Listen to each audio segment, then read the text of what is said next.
Olá, que bom que você está aqui de novo no Hugo Rocha Entrevista. Essa semana eu escolhi uma personalidade que é reconhecidíssima no ramo do quarto de milha. Ele é vice-presidente da ABQM, Associação Brasileira do Quarto de Milha, e também proprietário da Prime Horse, uma empresa que é uma grife do cavalo quarto de milha. Ele vai falar um pouco sobre esse ramo para nós e vai contar um pouco da sua trajetória empresarial e familiar. Converso hoje com Jamil Buchala Filho, esse grande amigo que me deu o prazer de entrevistá-lo. Jamil, bem-vindo aqui ao Hugo Rocha Entrevista, viu? Obrigado, Hugo. Bom dia. O prazer é todo meu. E estendo aqui o seu programa, né? Que eu estou sempre atento, muito bacana. Obrigado. E você tem esse seu talento aí, que você sabe. Obrigado. Eu quero começar a entrevista falando da BQM, porque eu acompanhei o momento em que você e o seu Macário lutaram para trazer as provas para cá, transformar a cidade, transformar a região, porque depois que veio tudo isso, a nossa região sentiu um crescimento e mostrou-se capaz de atender. Foi o início difícil. Vamos começar de quando houve essa tentativa de trazer a BQM para cá. Macário, que foi o grande entusiasta, ele te procurou, né, para isso? Sim, na verdade, ele foi um dia no escritório, né? E falou: Jamil, tenho uma ideia. Primeiro porque a BQM vinha sofrendo alguns problemas, né? Sim. Problemas jurídicos em Avaré, problemas de intempéries de tempo ruins, Sim. vendavais, essas coisas todas. Aí eles colocaram para Londrina, passaram para Londrina e tiveram um problema muito sério lá de vendaval, Também. de tempestade também, né? E o seu Macário, ele foi muito perspicaz e ele falou: agora eu acho que é o time da gente trazer. Afinal, Araçatuba é a terra do boi gordo, Sim. né?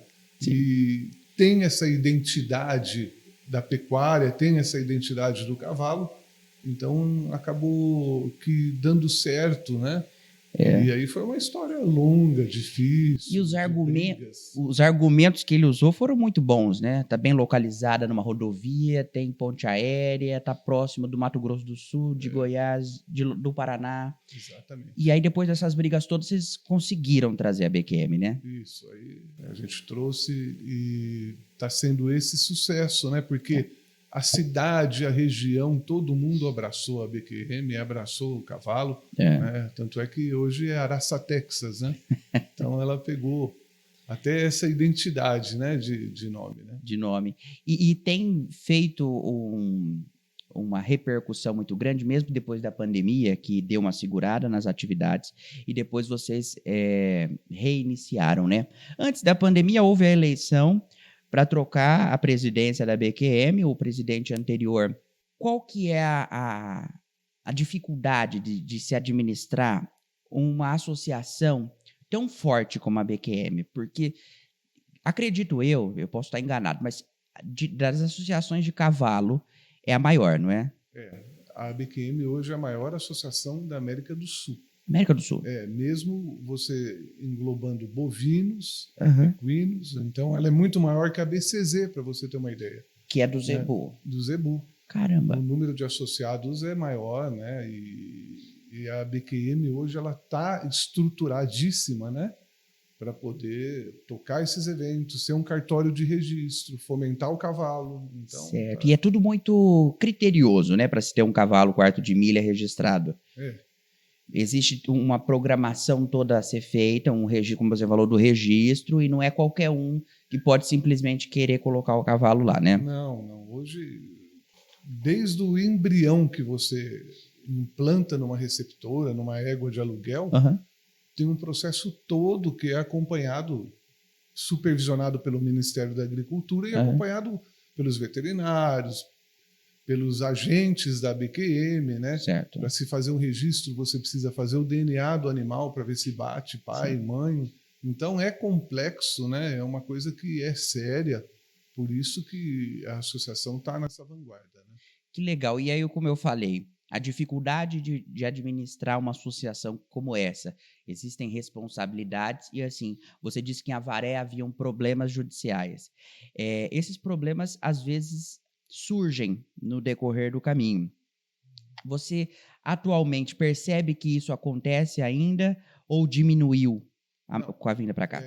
Acontece em outros locais, né? Ah, certo. Acontecem ainda.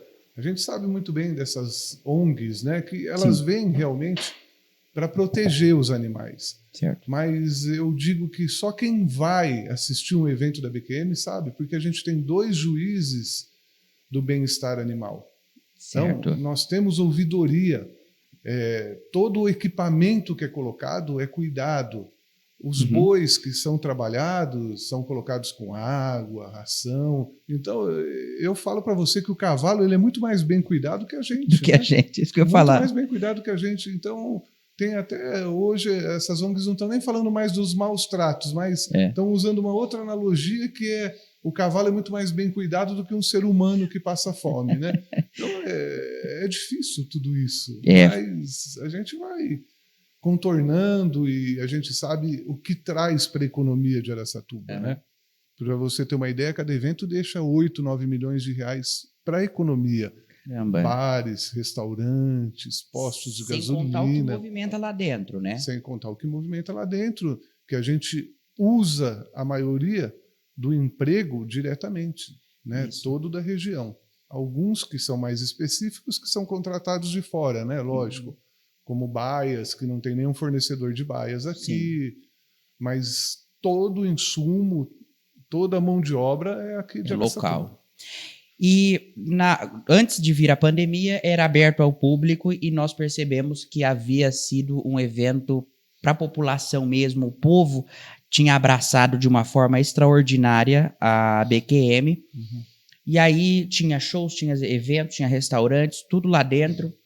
Veio a pandemia, fechou tudo. Agora vocês estão numa modalidade de convite, né? Entra quem é convidado. Tudo certo? Exatamente. Mas a gente já está se preparando para poder abrir, porque nesse intervalo da pandemia foi feito toda uma análise de que o público precisava estar separado do cavalo e do competidor, junto, mas separado, sabe? Certo. Então precisava ter a ala de dormitório dos competidores, que você sabe que eles vêm com trailers, né? São 700 trailers que vêm para cá. Caramba, em cada evento.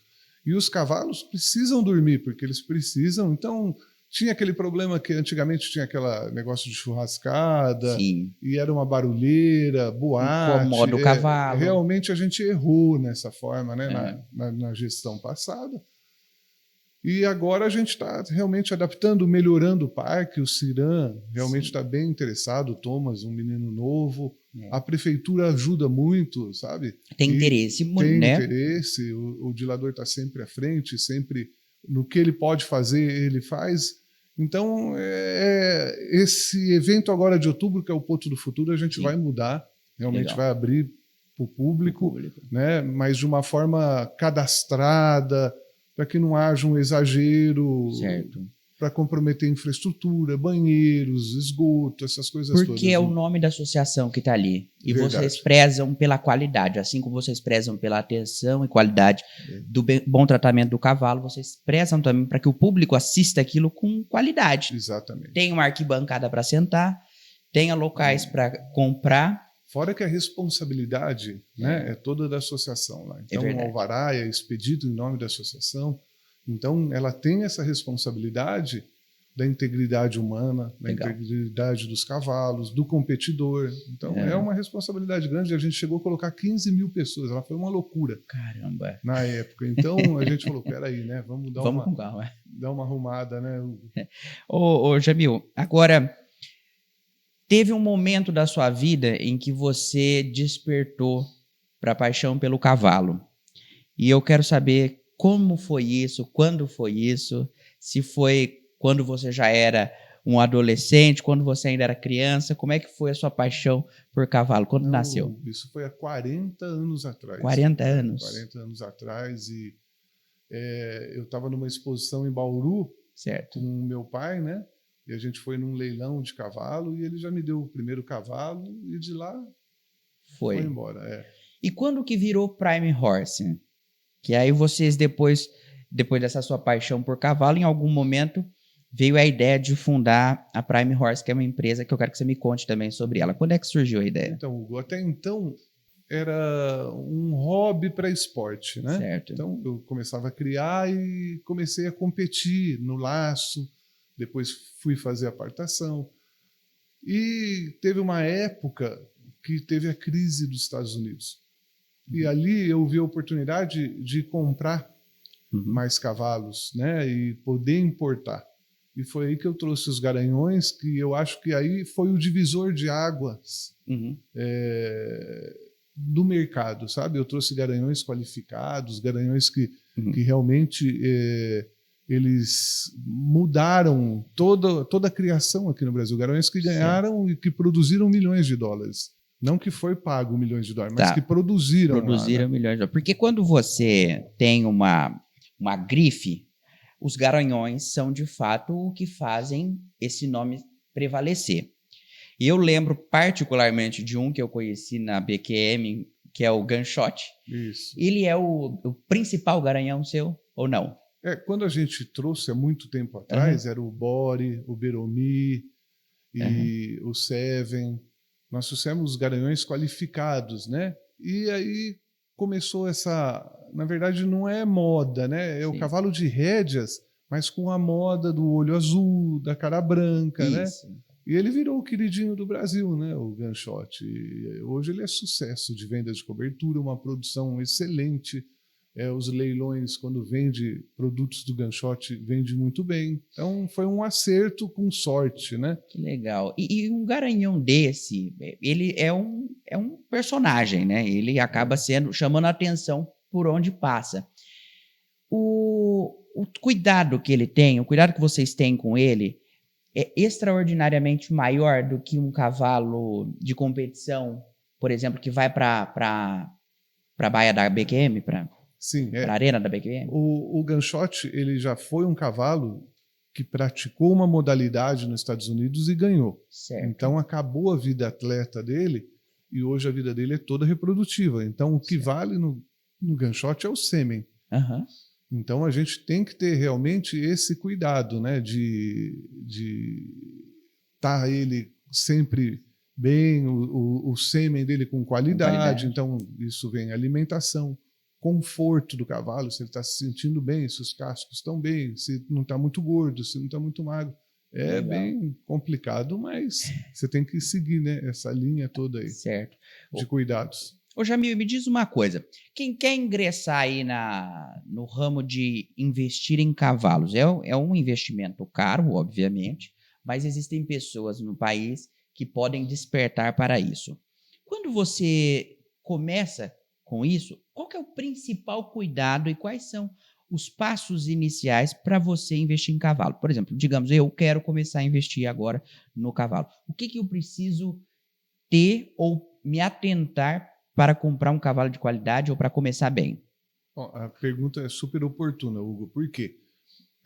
O sucesso do quarto de milha vem porque você não precisa ter uma fazenda, um sítio, não precisa ter baias, né? E a gente vê que Araçatuba cresceu muito esse interesse e os centros de treinamento, o Juan, que você conhece, hoje está lotado. O Juan não tem lugar para pôr mais cavalos de fora. Que legal. Então você leva os treinadores e você pratica a sua modalidade e você não tem problema nenhum, né?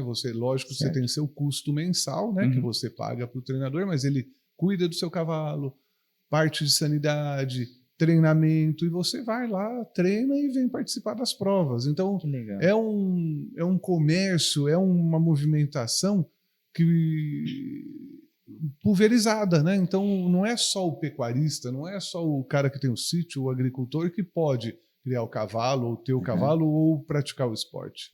E é interessante, você falou pulverizada, inclusive com relação ao sexo, né? Não é só homem que faz isso. Eu vejo muita participação feminina. Sim. E é muito grande. E acho que cresce cada vez mais, não é? Sim, o interesse das mulheres... Das mulheres cresce muito. E elas estão lá firme, né? Já praticando esportes que só a gente achava modalidades que era só homens. Hoje elas estão aí e disputam de igual para igual.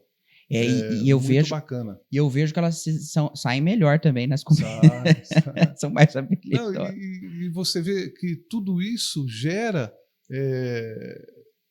calças, por exemplo. Hoje, né? Você vê aquelas calças das meninas, então tem a indústria de calça por trás, tem a indústria de ração por trás.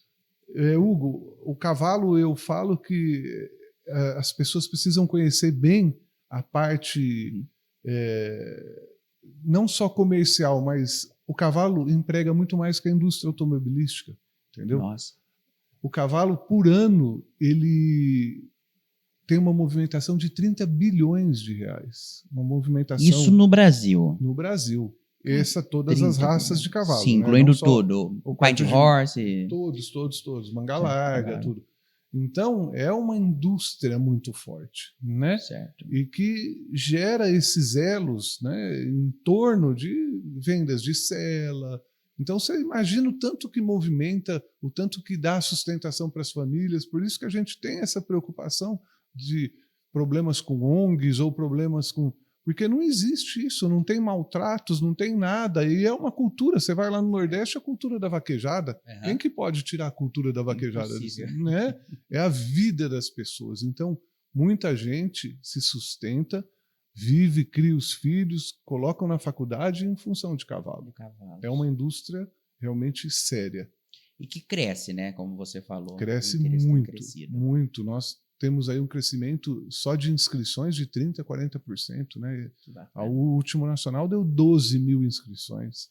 É muita gente. São 12 mil pessoas na cidade, só contando competidor. São 2.600 são 2.600 competidores. Isso. Tá, 12 só mil que cavalos. Ele traz o treinador, ele traz um outro tratador. Então, você multiplica isso por 4, 5, é isso que você falou mesmo, 10, 12 mil pessoas, a família que vem. Caramba, é muita gente. Agora, falando em competidor, você na sua casa tem um competidor, né? Tem, Seu filho. O Jamil Neto, né, que de 2 anos e meio para cá, é um talento. Ele não sabia nem pôr um cabresto no cavalo. Você tá brincando. E hoje parece que ele já ganhou 6 ou 7 campeonatos nacionais, ele... Tá quase firme. Que mensalmente eu mando uma mensagem para você lá quando você posta que ele ganhou um prêmio. Parabéns, porque é muito bom ver isso, né? Você vê que é de pai para filho, a sequência. E é bom, eu digo que o cavalo é bom, a modalidade é boa, porque você tira a criança da rua. Tira. Né? Nessa fase perigosa, né? Que tem as meninas, que tem os meninos de 13, 14, 15, 16 anos, né? Depois eu acho que tem que fazer uma faculdade, é o que eu falo para o Jamil Neto, né? Agora você tem que se preocupar com, não é mais com cavalo, né? Mas numa profissão, tudo. Mas ele consegue conciliar tudo isso, né? Sua filha não gosta de cavalo ou não tem aptidão? Ela gosta de ver? Ela gosta de ver, né? Ela gosta de fazer gestão, de dar os palpites, né? Isso é bom. Porque, como você falou, virou Prime Horse. Depois que eu fui para os Estados Unidos da crise, comprei várias éguas e os cavalos, né? E aí eu falei, eu vou transformar isso numa empresa, né? E aí, bom você falar da Prime Horse para eu voltar nela e perguntar da presença dela nacional. Como é que você divide a sua empresa? Como é que ela está presente no país? Porque a gente não vê uma loja Prime Horse com os cavalinhos lá dentro. Explica para quem está em casa como que é ter uma grife de cavalos. Como que funciona isso? Bom, a Prime Horse está há mais de 40 anos no mercado, né? Então, a gente até colocou esse jargão, a grife do cavalo, né? Porque realmente as pessoas vêm procurar e, assim, uma curiosidade que a gente já tem isso há muito tempo, né? Porque hoje é tudo por mídia social, qualquer marketing que você faz, né? Vai vender um terreno, vai vender um produto, você usa isso aqui que a gente está usando muito, que é a mídia social, né? E a gente já usava isso, começamos com o Facebook, postar os cavalos, né? E hoje o nosso Instagram é um Instagram com bastante seguidores, né? E a gente vende 80%, 90% dos animais pelo Instagram. Você vende o animal ou você vende o embrião ou os dois? Vendo o embrião, vendo o potro, vendo o animal pronto. Caramba. Então, nós temos aí um mix de produtos, né? Vocês fazem leilões também? Nós fizemos o primeiro leilão esse ano. Ah, é? Foi no dia 2 de abril, né? Que depois legal. De muito tempo. E acho que o mercado pedia para ter, né? Foi ótimo, nós batemos o recorde vendendo um animal, né? Que agora já foi superado. Caramba. Mas fizemos a melhor média nacional de vendas de um leilão, então... Vai manter? Vai se perpetuar? Não é fácil, né? Mas Imagina. você tem que manter porque... Um leilão não é uma coisa fácil de fazer. Não. E os produtos, né? Que você tem que colocar bons produtos e não é toda hora. Sem que falte em casa, né? Depois, para que mantenha depois o... Eu falei um pouco sobre família, perguntei do seu filho que é competidor, falei sobre sua filha também. Sua filha está fazendo administração, é isso? Ela faz administração na GV. Legal. Tá no último ano. Último ano. O seu pai é uma figura conhecidíssima na cidade, em todo o país, no ramo da construção. O que ele representa para você? Hoje é Dia dos Pais, a gente está exibindo essa entrevista numa outra data, mas hoje é Dia dos Pais.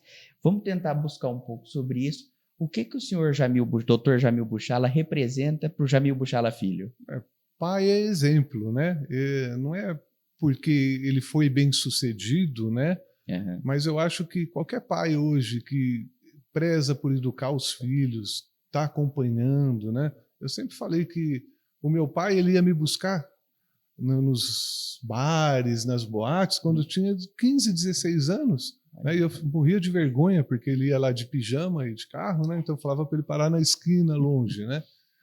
E eu acompanho meus filhos dessa maneira porque eu recebi esse exemplo, sabe? De educação, de respeito com a minha mãe, né? Nunca gritou, sempre foi uma pessoa muito ponderada e eu acho que pai é isso, né? A gente receber esse exemplo dentro de casa, você tem o seu, você sabe disso, né? Que criou os filhos super educados e bons e a gente tem que passar isso, né, para os nossos filhos, né, dando bons exemplos. Exatamente. Eu ia até perguntar como que era o Jamil Buchala Filho como pai, mas você já respondeu isso, tá fácil.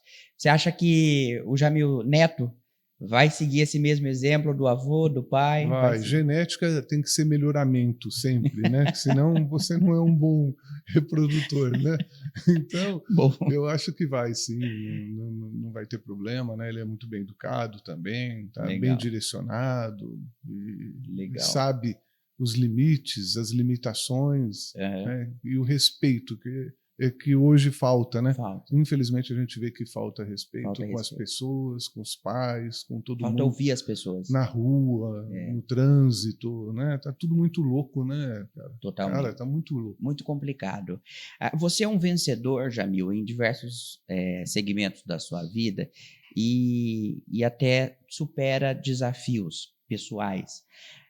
Tem um caso que a gente conversou antes para ver se eu poderia tocar, que é a perda da Fabi, que é a sua esposa, que foi um momento muito chocante não só acho para a família, mas para toda a sociedade de Araçatuba, que pegou a gente de surpresa, que foi a morte dela muito prematuramente. Como que foi esse momento na sua vida particular? É um momento difícil, né? Porque você perde o chão, né? Principalmente do jeito que aconteceu, que foi uma tragédia que ninguém esperava, né? Sim. Mas você sabe que por ela ter sido tão cristã, por ela ter sido tão boa, ter ajudado tantas as pessoas, eu recebi tanto apoio de tudo quanto é pessoa que, no fim, ela foi uma bênção. A gente viveu intensamente, né? Não muito tempo, mas o tempo que a gente viveu muito e intensamente, né? Uhum. E ela viveu intensamente, sabe? Como se fosse uma pessoa de 70, 80 anos, porque tudo que ela viveu, o que ela fez, o que ela ajudou a criar, me deixou essas duas bênçãos. Então, eu acho que a gente tem que olhar isso, né? Deixar saudades boas e tocar para frente tudo, né? Porque todo mundo tem um problema, né? Sim, exato. E não é só supera. A gente supera e sabe que a gente está de passagem por aqui, né? É verdade. Ô Jamil, agora, para a gente chegar na reta final dessa entrevista, eu queria perguntar para você, como um observador do país que está sempre circulando, está sempre viajando, como é que você vê o Brasil como... Eu nem ia falar politicamente, mas não tem como fugir disso. Mas como é que você enxerga nós? Nós temos jeito ainda? Nós conseguimos nos tornar um exemplo para os outros países nos próximos anos? Pergunta, hein? Não, mas a gente tem que acreditar, né? Como você bem disse, eu estou em várias cidades, né, que a gente mexe com o ramo imobiliário, de loteamentos, de empreendimentos, e a gente vê que cada cidade tem sua peculiaridade, né? Cada estado tem o seu jeito, mas o brasileiro tem um jeito só, né, que é de se superar. Né? Eu falo que o brasileiro é o maior economista do mundo, porque como é que consegue sobreviver e poder viver e fazer seu churrasquinho com o salário que ganha, né? E eu acho só que falta realmente um pouco mais de seriedade, a gente ter um pouquinho mais de cultura e educação, precisar se informar mais para poder saber votar, né? Já que não era para falar de política, mas nós vamos falar, né? Para colocar boas pessoas lá, né? Eu estava conversando um dia com um prefeito, nós estamos em 15 cidades, né?